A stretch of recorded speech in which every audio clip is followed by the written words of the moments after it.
back into the work study. Jody's asking. Hold on. Okay. Got it? Start or shall we? What?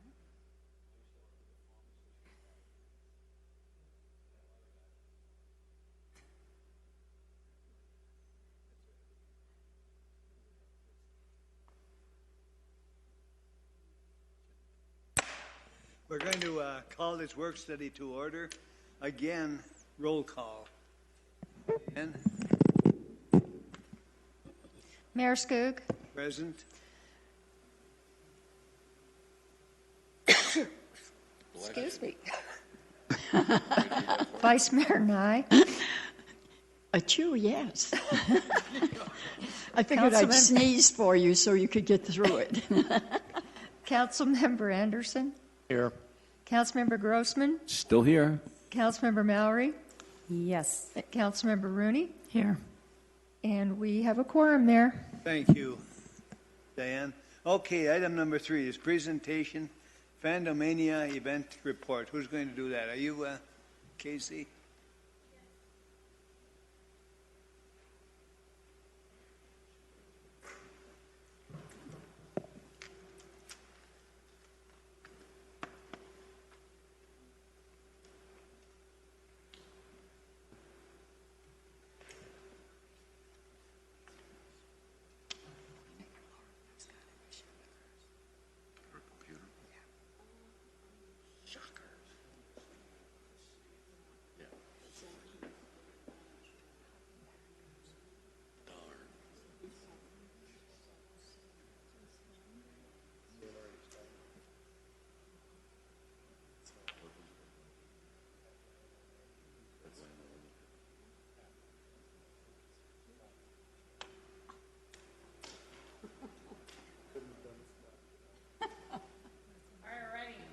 It's not coming up on our screen.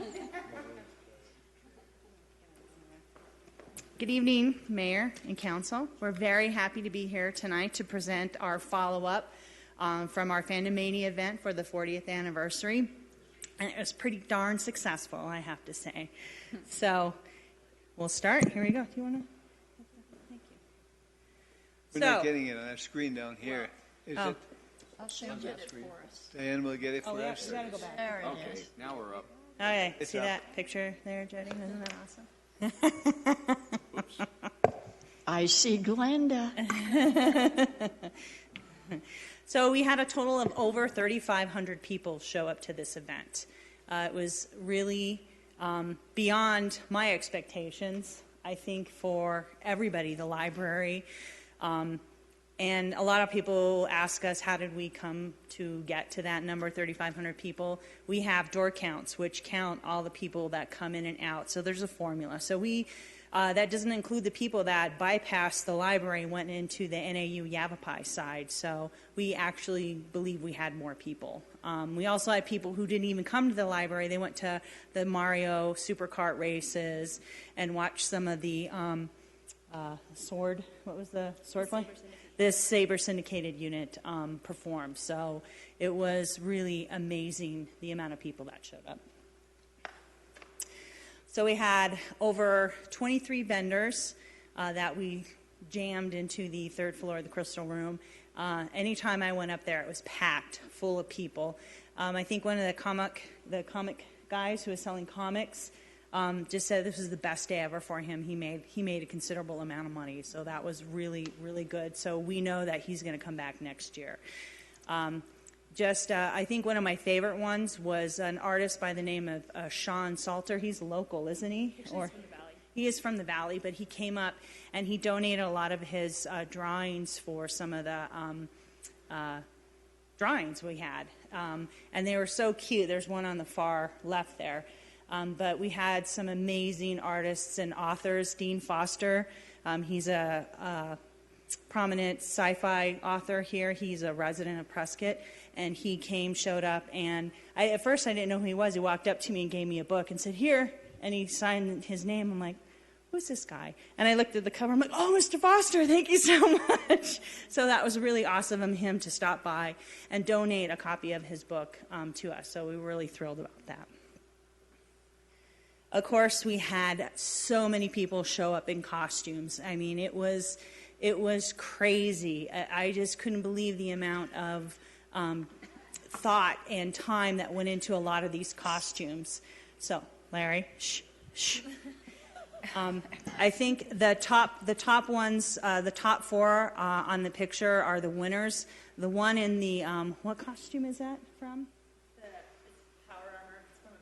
Power Armor. It's from a video game. And that was the most well-put, detailed costume, and he made it himself.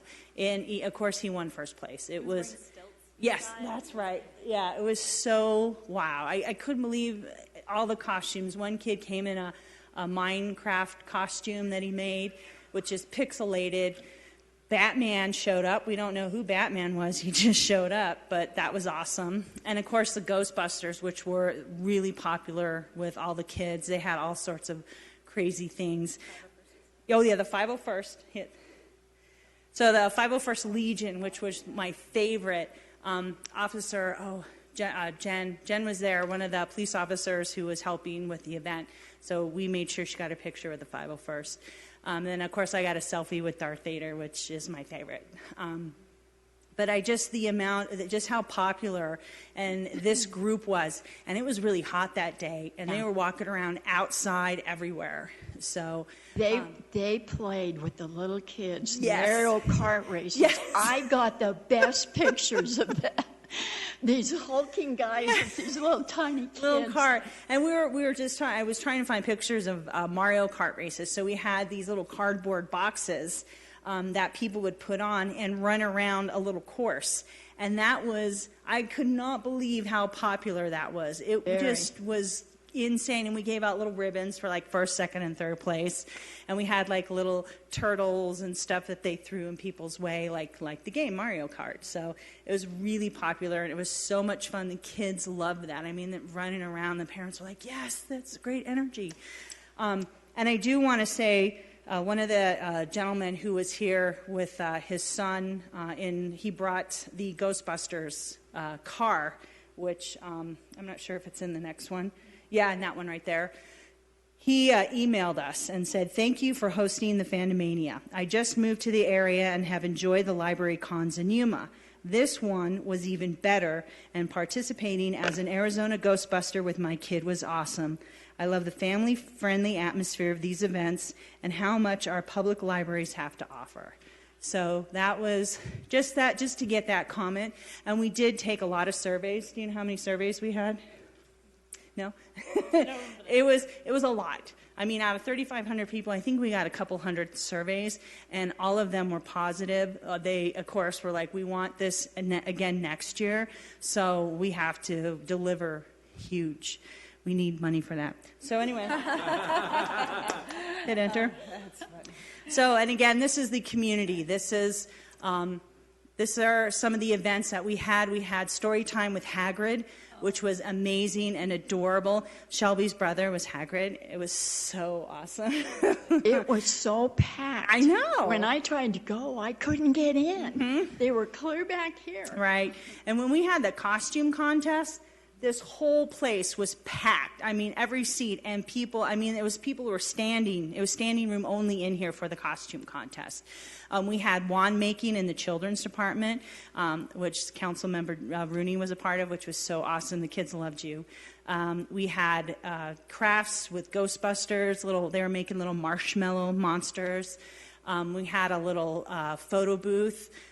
We had people showing how to make monster zombie makeup. The day flew by. It was a lot of hard work, and staff just did an amazing job.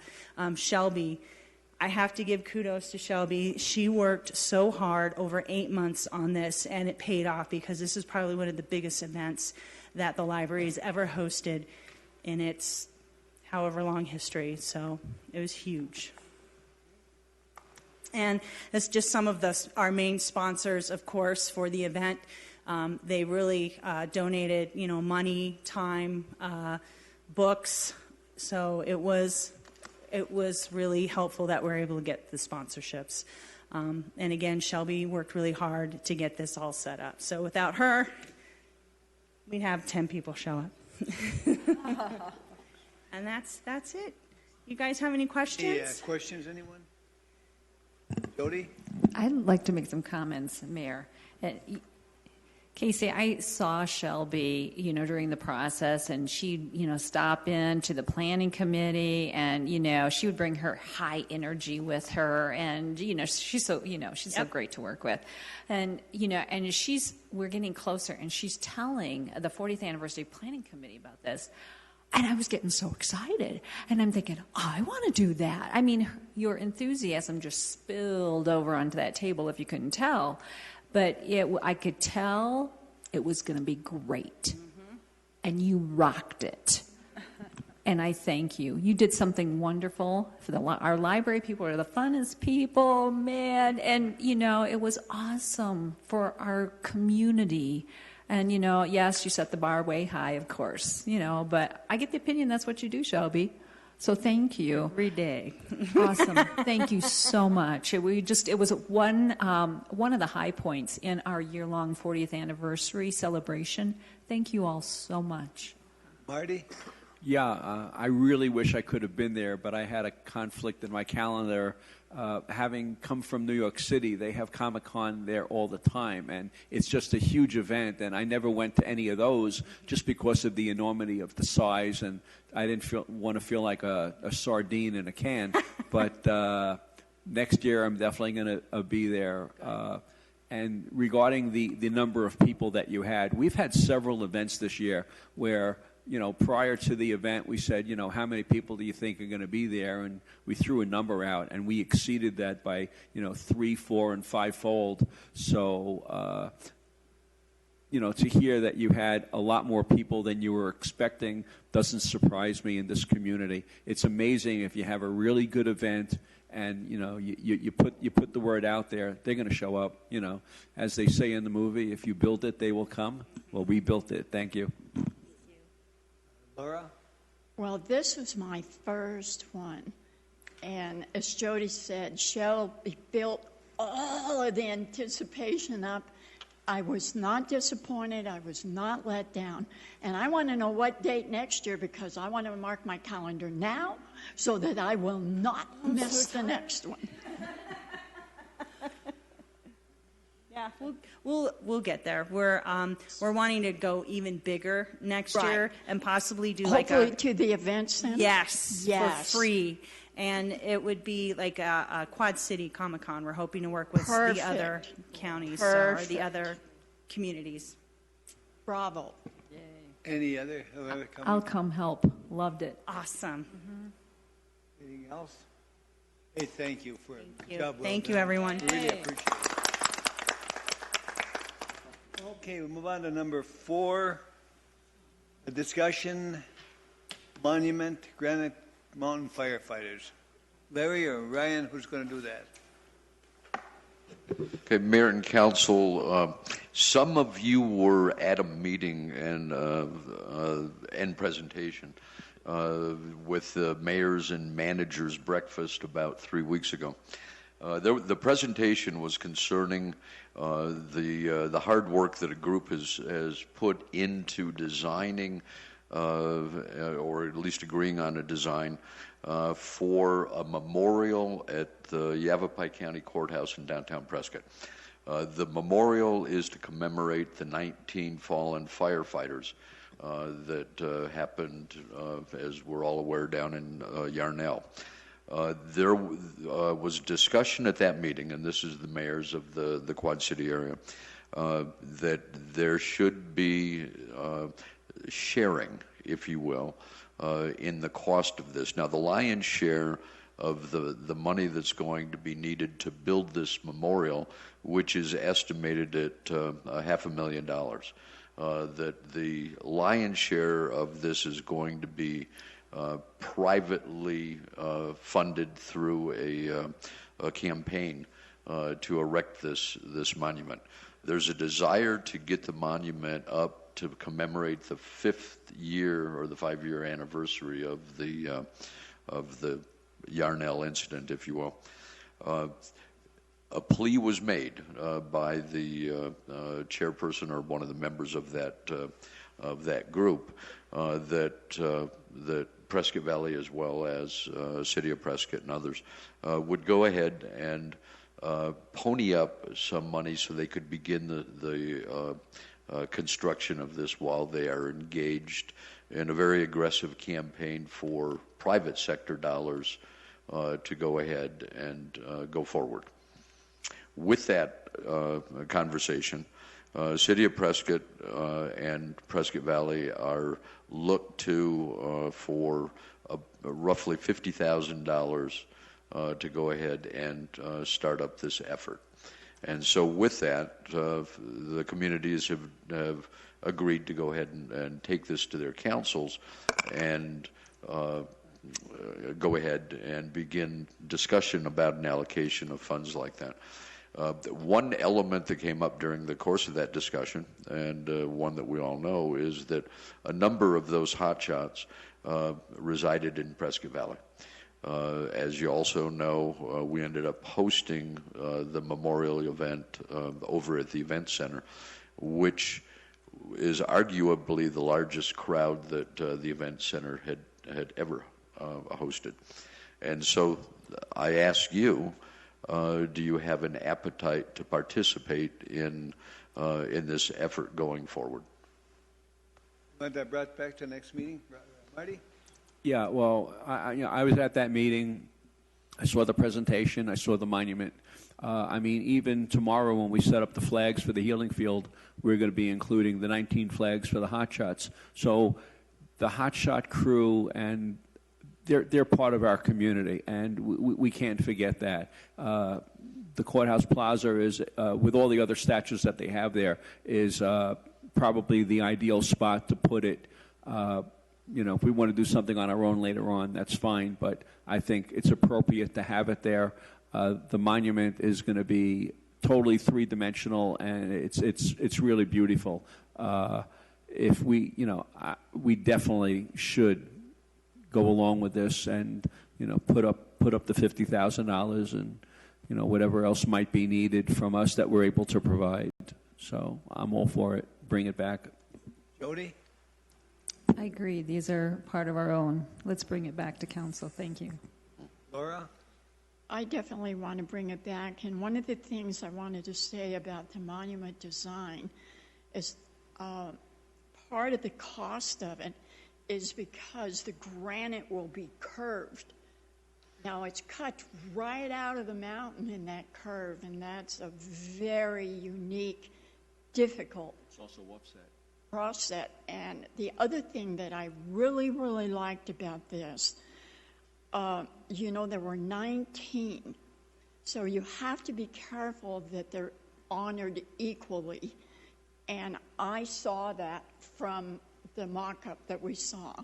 They're honored equally, and I was very taken by that. Rick? Yes, I think we should bring it back. Mary? Yes, for those that are always standing on the front lines, keeping our community safe, our first responders, we should always be supportive of them in what they do. So, yes. Bring it back, Larry. Good job. Appreciate it. Very good. Okay, thank you. We move on to number 5, discussion, Prescott Valley proposed well project. Mr. Wadsworth.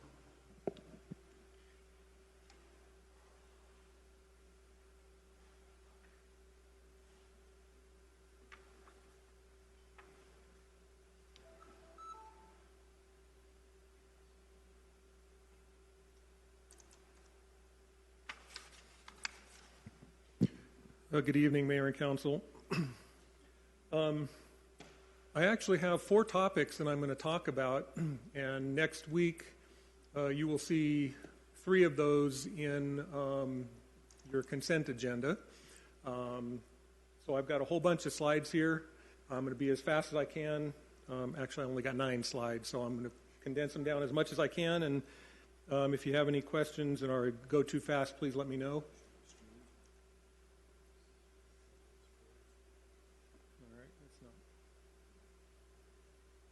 So what I'm going to talk about tonight, three of the topics are updates on well projects, one of them being the Legend Larry well that we talked about recently, the Longshot well, the Windsong well, and then a discussion of a contract for hydrogeological services for 3 new wells.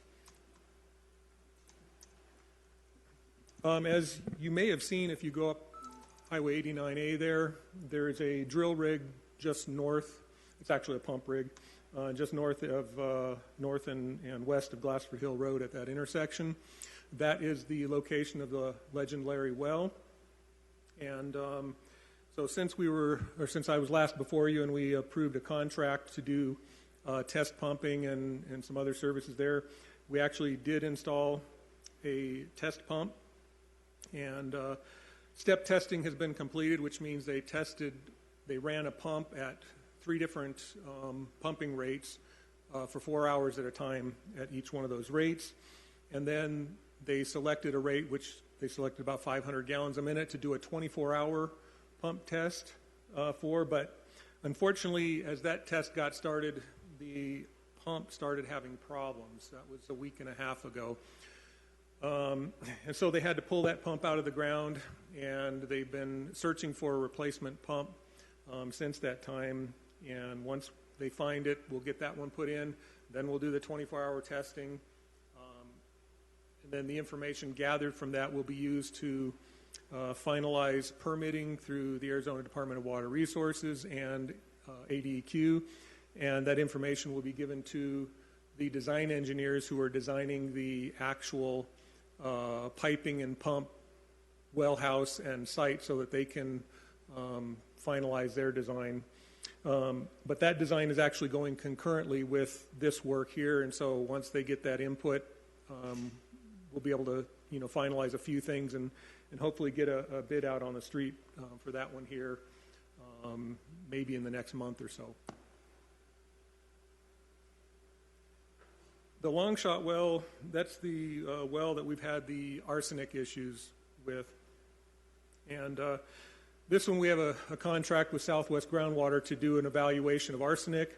Part of that evaluation included testing the arsenic at different pumping rates and also doing what they call a spinner test where they're checking they're checking for arsenic levels at different locations within the pump or within the well itself and finding out where the water is coming from. So if we have large volumes of water coming in at one location, if that's where the high arsenic is, that's going to be bad. But if that's got low arsenic and it's other areas that have smaller volumes coming in, there are some things that we can do to rehab that well. And so next week we're going to come back to you with an amendment to the contract with Southwest Groundwater. Their contract did not include any physical work as far as removing of pumps and motors and things like that. It included the evaluation of the well and doing the actual laboratory, sending the tests in for laboratory testing and all that. But what was not in their contract was doing any of the physical removal of the pump and equipment. And so that work has to be done in order for them to do their work. And so actually on this project, we're going to be doing a contract amendment for $58,000, which includes pump removal, pump and motor removal, and replacement after we're done, and also cleaning of the well, which needs to happen as part of the evaluation. So on this particular project, we actually had them move forward with that. We didn't want to lose any time on this project. So a lot of this work has already been done. The spinner log testing has not been done, but everything else up to that point, including the video, the cleaning, the modification of the pump head, has been done. And so the next step that Southwest Groundwater is going to be doing is the spinner log and the arsenic testing. So the $58,000 contract amendment, actually what that covers is the work required by the pump company to pull it out of the ground, put it back in, modify the wellhead, and do the cleaning. So that's where we are on that one. The Windsong well, this is the one that was drilled 15 years ago, and we anticipated a good production well, just like the other wells that we've had in the town, and we did not get that. And there was a strong suspicion and evidence that the contractor used too much of what they call the drilling mud and actually didn't get it all out of the well, and it impacted the formation, so that when we actually put a well in or a pump in and started pumping it, we were only getting 50 to 75 gallons a minute, which is really not worth our time in terms of a production well.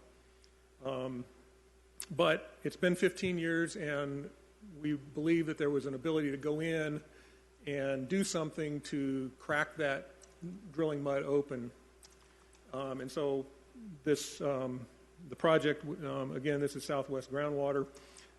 They've gone in and videoed the well, and they've identified a number of steps that we can take that they believe should lead to a better producing well.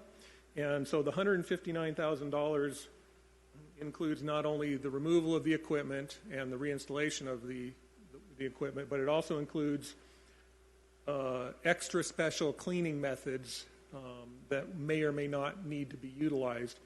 And so if you look at your, it's not in the RFCA, but in your packet under the amendment for them, they've got normal well casing rehabilitation, which is a normal chemical cleaning. That's $25,000. But then there's a $19,000 item which is listed as jetting ball with chemicals, and then there's a $51,000 cleaning option which is called a gas gun, which actually sends an explosion into the formation, and it fractures the rock up to about 25 feet away from the well. So what we're doing and proposing is we've got a list of things that may need to be done, and as we go through each step, they're going to evaluate whether additional work needs to be done or not, or whether we've achieved our goal. So we packaged that all into this proposal as here's what it's going to cost, worst case scenario for the cleaning. And as we go through each one, they're going to get with us, they're going to give us their recommendations, what they're seeing and so forth, and then we'll decide whether we need to take that next step or not. So what we're looking for on that is approval of the full amount if we need to go there, and then as out in the field as we're going through it, we'll make those decisions. Do we really need this or not? Have we got better production that we're satisfied with, or do we even think we're going to get there? If we don't think we're ever going to get there, maybe we don't spend the $51,000. That sort of explains what their proposal covers, and obviously these are very expensive cleaning methods and things that have to get done, and so that amendment is for $150,255. They did tell me that with the video that they have performed, they're a little bit optimistic because they have seen with the video when they lowered the camera down there, they have actually seen, see, there's usually particles in the water that are falling from when they've lowered the camera down. There's particles. Well, they've seen lateral water movement through the well, and to them it looks like more than the 75 gallons per minute that we have historically been able to pump with that. So they're optimistic that because we've waited 15 years, there may already be some degradation of those drilling muds down there. And so hopefully we're going to help it along, and we may actually get to where we need to get without spending the entire amount. So that's where that one is. And then finally, we need to perform some hydrogeological services for the 3 new wells that we're proposing, and these are the 3 in addition to the Legend Larry well that's already been approved. So with these, the difference is we don't already have a casing in the ground like Legend Larry. We have to decide where we're going to put the wells. We have to evaluate the groundwater and the formations to see if that's a location that makes sense. And then we have to do permitting, well siting, the specifications, and all the things I've listed here that you can probably read for yourself. And so for those 3 wells, the cost is $131,065. That does not include the actual drilling of the wells, but it does include Southwest Groundwater's oversight of all of that work, the gathering of the cuttings as they're drilling to evaluate what they're going through and what that material looks like. That's all included. So the drilling will need to go out for a contract on that. I just wanted to show you on these three wells. So you saw this picture a couple weeks ago. This is the North Well Field. Viewpoint is the subdivision shown there north of 89A. And the Legend Larry well I showed you a couple weeks ago is the one closest to 89A. This other well that I've shown on here, that's the location of one of these three wells. It's going to be right behind the Viewpoint subdivision, immediately to the west of that subdivision. We already have existing property there, and that property was purchased back in 2004, I believe it was. And so that's one of the locations that we're looking at. Another location we're looking at is close to Antelope Park, which is right there just south of Coyote Springs Elementary School. And the other location will be somewhere up near Mingus West. So those are the three locations that we're looking at for this additional hydrogeologic work and the three new wells. So after tonight, we are going to continue with the arsenic testing at Longshot. In fact, they sent samples in late last week. We have not received those back. That was just for the overall pumping. The next step after that, if that sample comes back as being high in arsenic, then they're going to do the spinner log test and the additional samples down the well hole. So that'll be next on that. With Windsong Well, if we're able to do all that fancy cleaning stuff that we talked about and we are able to get much more capacity out of that, then what we will need to do is put in a bigger pump and motor, which we haven't addressed in any of these contracts yet. Because of the depth and the potential production capacity, we might be looking at $50,000 for a pump and motor to be installed there. I'm being hopeful, and if that's where we end up, I'll be happy to spend that money to get that kind of production capacity out of that well. And then with Legend Larry, once the design is done for that site, we will need to put that out for a construction contract with a drilling company, and then do the engineering agreements for the other three wells to have that site work done. So I know that was a lot of material but we covered a lot of stuff, and hopefully, I don't know if you have any questions, if I was too brief, or maybe I spoke too much. Questions, anyone? I don't have any questions. I just know how important this is, and we need to support it, and we understand it now, and support it is what I'm very willing to do. Any other comments? Bring it back to us for a vote next time? Yes, and at this time, it's being proposed to be put on the consent agenda, so I didn't know if that's how you wanted to see it, but that's where it's going to go if you don't have any objections to that, and do it that way. And consent agenda okay with everyone? With as thorough as your explanation and information and visuals are, I see no reason that it can't be on the consent, and they all seem to agree. Well, we've been studying this before, too. So. Yes. Okay. Bring her in, Neil. Thank you. Good, thank you. Okay, we move on to the next one. Discussion, flood control intergovernmental agreement with Yavapai County, Sunset Lane. Mr. Pine, you are up. He looks familiar. Laura Lee says you look familiar, Ron. Why, thank you. Here to talk about one of the bigger projects that we've had in a long time, the Sunset Lane project.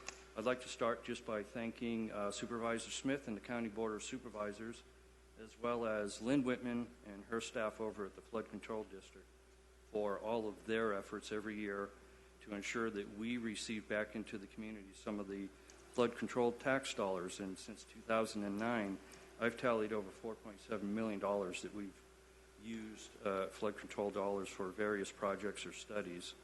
So, I enjoy the partnership with them. They're great to work with, and I really appreciate the efforts that they've put forth every year. This IGA is similar to the ones that you've seen in the past. Last year, very similar. It's $600,000 flood control monies that we want to use for drainage infrastructure in Sunset Lane. Right now, the engineer's estimate is just under $1.2 million, so we'll use every cent of it. We've also listed on there FEMA floodplain remapping is an alternate. If we do happen to run into a snafu on Sunset Lane, there may be a delay or whatever, we have the option to go ahead and utilize that money on another project that we can certainly use it on. So similar IGA, the language is pretty much the same. I can give you a little update on the project where we're at. We finished design in May. We've retained the services of Lion Engineering, who's the design engineer, to assist us with acquiring easements. We have, I believe, 28 properties on the town side that we need to acquire easements. Right now, we've acquired easements on 8 of the properties.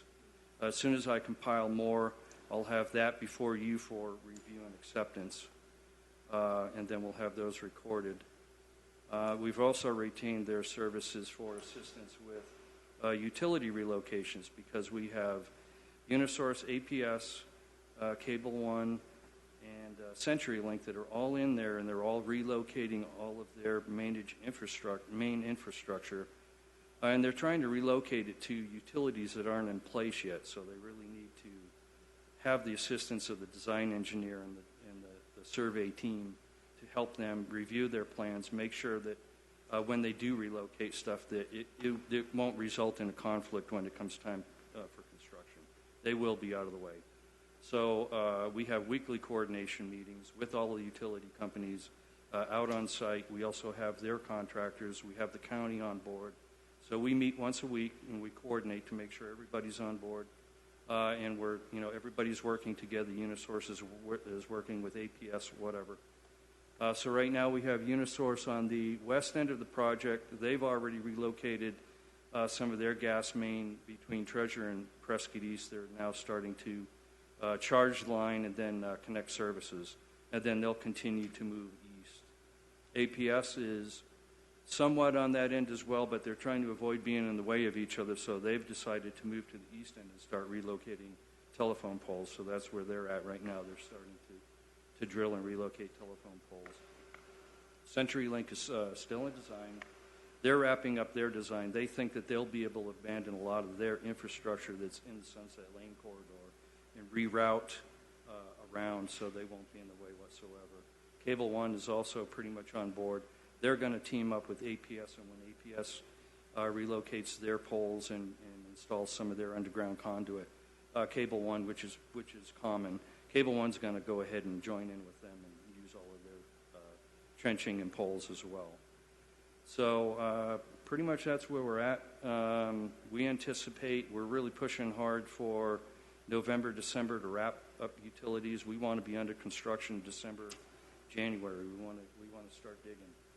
So, it's a big project. We're right around $7.4 million right now on this. So, and that doesn't include, what the utilities company have invested. It could be $500,000 to $1 million each for them as well. So, it's a big project. Questions, Laura?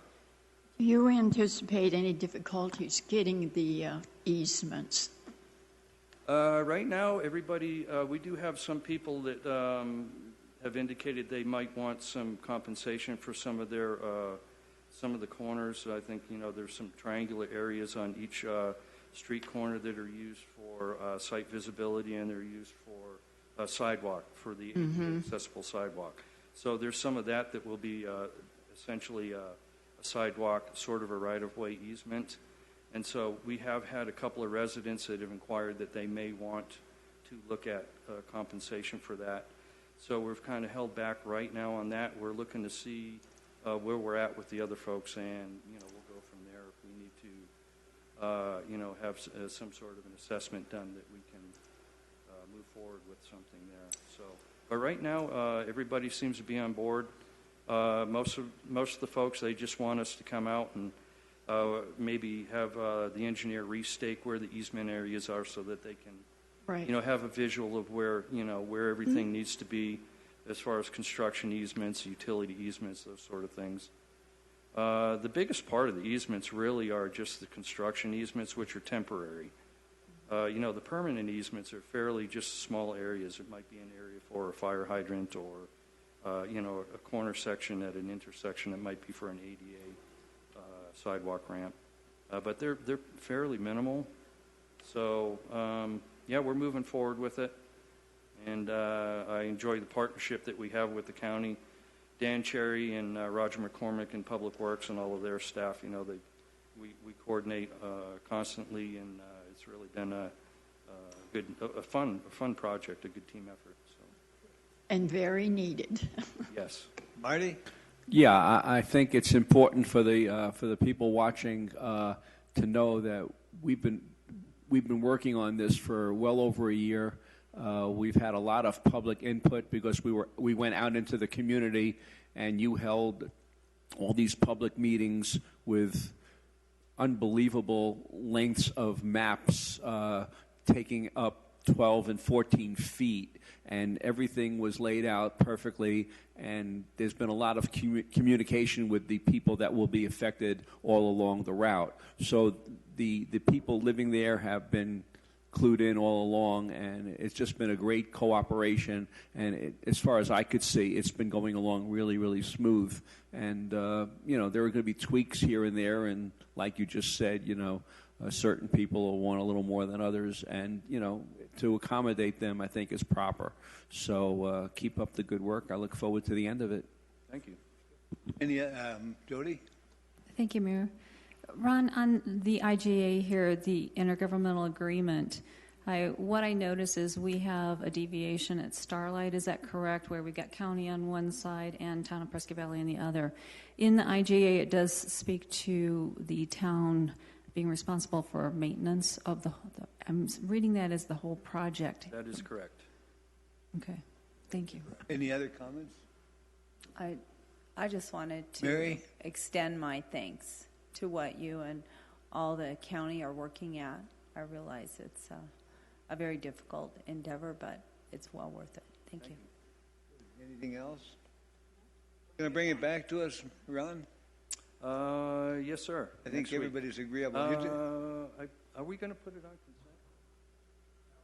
Yeah, we'll talk about it next week, yes. Okay, great. I think we'll be back next week. We appreciate it. Good job. Okay, thank you, Mayor. Okay, we'll go on to the next one.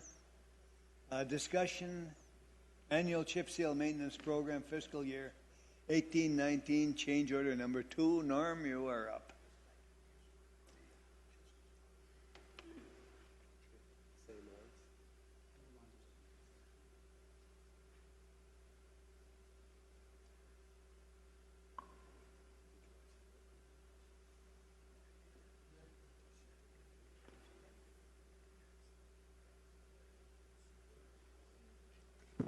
I always like to have exhibits for council's benefit, even the people watching at home.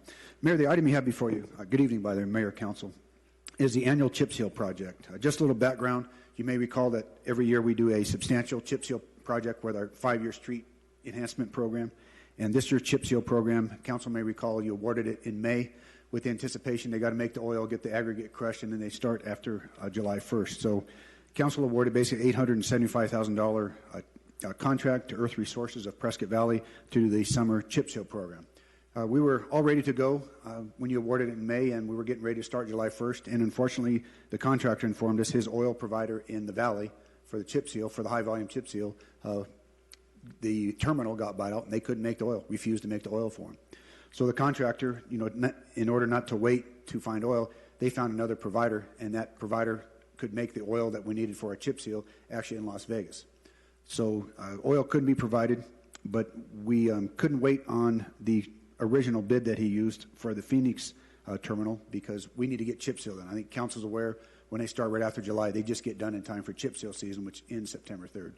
Good news is the chip seal went well. They found an oil provider, but the oil provider was out of Las Vegas. So the contractor is asking for costs, which is included as backup material to this council action, to show the additional $25 per ton that this other provider in Las Vegas, plus the additional haul miles, is included for the cost of transport of that oil. So I think it's important to note that the contractor didn't skip a beat, found a different oil provider. You can't just find them anywhere, and you'd like to be compensated due to the fact that he had no control over the particular supplier not going to make the oil for him because they got bought out and they wouldn't make it. Secondly, as part of this particular change order number 2, I think council's aware back in July we had a few challenges with the Viewpoint pavement service. We worked with Earth Resources. They were great partners. They figured out how to get that to work. And what the second part of this particular change order is for as-built quantities with what was actually performed per unit, contract unit item for high-volume chip seal on Viewpoint Drive for that approximately 4,000 feet. Good news is Viewpoint Drive was it's working well. It's got that rough surface we need, and the chip seal is performing very well. And this change order is to actually pay for as-built measured quantities in the field per competitively bid unit items. So aggregately, the two change orders add up to $26,197.84 as-built payment to Earth Resources for a very successful chip seal contract. With that, I'd be happy to answer any questions you may have. Questions, anyone? Jody? No? Any other questions? They did what they did. I think we understand that, Norm. And they did a very good job. Very well received by the public. Good company, too. Any, no other comments, questions? I think you can bring her back to us, right? Very good. We'll bring it back next week. Great. Okay, we move on to the next one. Discussion. George Anderson Park Playground Equipment. Brian, you were up.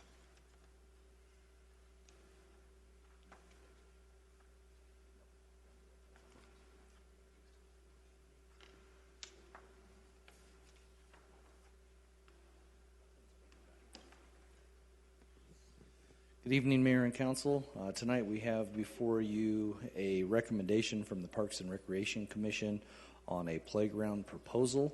It's coming from Play It Safe Playgrounds. This was item option 4C from these folks. It does fit within the budget allocation by $15.47 in total. Of doing those types of things. For your exhibits tonight is a image of that particular unit that will come into play. No pun intended, so that we're serving that expanded use within that segment of our community. This playground is growing quite a few play elements here. In their proposal, they are providing their removal, and we will be retaining a number of the pieces from that playground that we can integrate into our other playgrounds that have some historical context to them, as well as then also moving some of the swing system there so that we're able to help out other play areas within our community that are absent of that.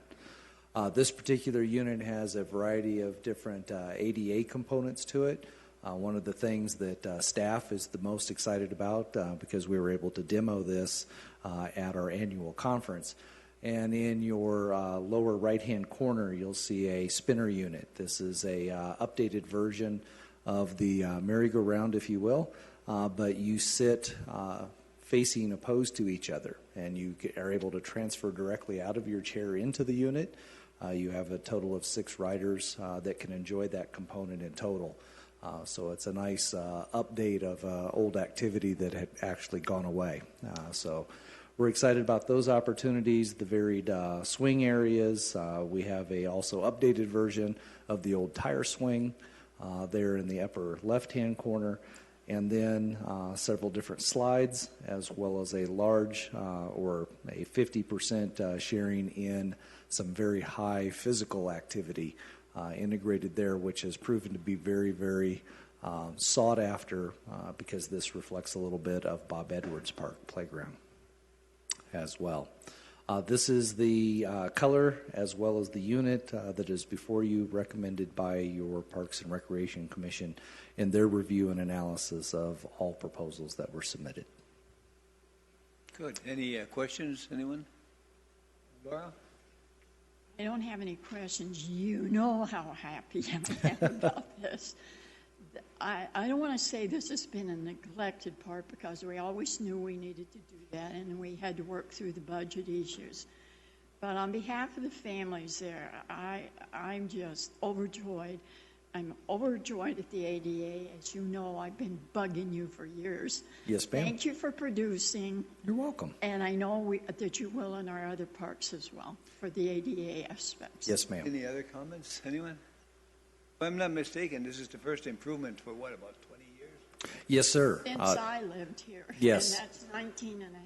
Exactly, and this area of our community has grown tremendously since that point in time. So this is going to serve very well out there in that region. So we're excited about it. No, sir. Everybody agreeable to Ryan bringing this back to us? Yes, I believe we have it scheduled for your consent agenda. And the other thing about this park is it has a piece of art. It has sculpture there. Yes, ma'am, it does. Good job, Brian. Thank you, sir. Okay, we move on to number 9, discussion, Mountain Valley parking lot. Yes, sir. This is a very boring component, but a highly needed element. It follows in suit with some action that Norm had brought before you related to parking lot rehabilitation or maintenance programs. Exactly what is being proposed to you this evening reflects directly as what you've seen put into action and placed here at the library grounds. This is the same company, same product, same process. All of the activities here will focus solely on Mountain Valley Park and every stretch of asphalt parking and roadway. So we're very excited about this opportunity and being able to produce. It's inclusive of all striping, arrows, directional programs, and services. So once this is approved, we'll visit with the contractor. We'll develop a schedule that works well within all of the various activities that we have scheduled in the park and phase that process as we go through. But I think everyone will be very pleased. If you're excited what you see here at the library, that is the product that you will see here at Mountain Valley Park. Thank you. Any other questions? Jody? No, thank you. They says bring it back. Yes, sir. Good job. We appreciate that. You're welcome. Okay, there's one more item we've got, and that is known as adjournment. Meeting is adjourned.